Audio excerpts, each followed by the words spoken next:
Viral நியூஸ்னா இதுதாங்க viral news. நம்ம super star Rajinikanth உடைய கூலி படத்துல இருந்து தொடர்ந்து அப்டேட்கள் வரும் அப்படின்னு சொன்ன மாதிரியே கரெக்டா இன்னைக்கு 6 மணிக்கு ஒரு சூப்பரான அப்டேட்டை வெளியிட்டுட்டாங்க. லோகேஷ் கனகராஜ் டைரக்ஷன்ல சூப்பர் ஸ்டார் ரஜினிகாந்த் நடிக்கிற கூலி படத்துல நடிக்கிற ஒரு முக்கியமான கேரக்டருடைய போஸ்டர் இன்னைக்கு வெளியாகி இருக்கு. நம்ம ஏற்கனவே அப்டேட் கொடுத்த மாதிரி இந்த படத்துல மஞ்சுமல் பாய்ஸ் உடைய சௌபின் சாஹிர் வந்து நடிக்கிறாரு அப்படின்னு நம்ம சொல்லியிருந்தோம். அவருடைய ஃபர்ஸ்ட் லுக் போஸ்டரை தான் இன்னைக்கு வந்து வெளியிட்டு இருக்காங்க. தலைவருடைய இந்த கூலி படத்துல சோபின் சாஹிர் பார்த்தீங்கன்னா தயால் அப்படின்ற கேரக்டர்ல நடிக்கிறாருங்க.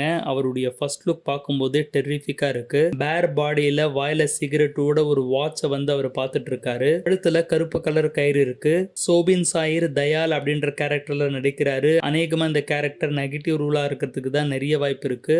சூப்பர் ஸ்டாருக்கு சோபின் சாஹிர் டஃப் கொடுக்கிற தயால வந்து நடிக்க போறாரு அப்படின்றது இந்த போஸ்டரை வச்சு நம்ம தெரிஞ்சுக்கலாம். லோகேஷ் கனகராஜ் இந்த போட்டோவை பதிவிட்டு kicked to have Sobin Sahir sir joining the cast of Coolie as Dayal. Welcome on board sir அப்படின்னு வந்து அதிகாரப்பூர்வமா தெரிவிச்சிருக்காரு. இந்த லுக்கை பார்க்கறதுக்கே சூப்பரா இருக்கு. இப்போ படப்பிடிப்பு வைசாக்ல வந்து நான் ஸ்டாப்பா போயிட்டு இருக்கு. அன்பறிவு மாஸ்டர் பண்ற ஒரு முக்கியமான ஸ்டண்ட் சீன் வந்து அங்க படமாக்கப்பட்டிருக்கு அப்படின்னு வந்து சொல்லப்படுதுங்க. வரக்கூடிய நாட்கள்ல அடுத்தடுத்த அப்டேட் வரும். தொடர்ந்து நான் வந்து கொடுத்துட்டே இருப்பேன். இந்த மாதிரி அப்டேட்ஸ் நீங்க தெரிஞ்சுக்க இந்த சேனலை சப்ஸ்கிரைப் பண்ணுங்க. வீடியோவை தொடர்ந்து பார்த்துட்டு வாங்க.